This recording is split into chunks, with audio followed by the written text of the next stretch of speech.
नमस्कार प्रेक्षकांनो, ठरलं तर मग मालिकेमध्ये येणाऱ्या पुढील भागामध्ये तुम्हाला पाहायला मिळेल की ही सायली अर्जुनच्या प्रेमात फार वेडी झालेली दिसते.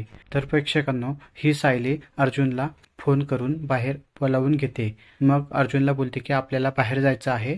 तेव्हा अर्जुन बोलतो की माझी खूप महत्त्वाची मीटिंग आहे, माझ्याकडे फक्त 15 मिनिट आहे. यानंतर सायली 15 मिनिटमध्ये आपण परत येऊ असं सांगते आणि अर्जुनला ॲक्टिवावर घेऊन जाते. हा अर्जुन खूप घाबरलेला असतो सायली गाडी चालवत असल्याने. सारखं तिला गाडी नीट चालवायला सांगतो. यानंतर मग ही सायली एका खूप शांत ठिकाणी अर्जुनला नाश्त्याला घेऊन जाते आणि मग तिकडे दोघेही तुम्हाला नाश्ता करताना दिसतील. यावेळेस खूप छान रोमॅन्टिक सीन सुद्धा तुम्हाला पाहायला मिळतील. इतकेच नाही तर थोड्या वेळाने सायली आणि अर्जुन दोघांमध्ये एक रोमॅन्टिक गाण्यावर रोमांस होताना तुम्हाला दिसणार आहे आणि हा सगळा क्षण आणि रोमांस प्रेक्षकांना सुद्धा पाहायला खूप मजा येईल. त्यामुळे हा भाग पाहायला विसरू नका. असेच नवीन व्हिडिओ पाहत राहण्यासाठी माझ्या चॅनलला नक्की सबस्क्राईब करा. धन्यवाद.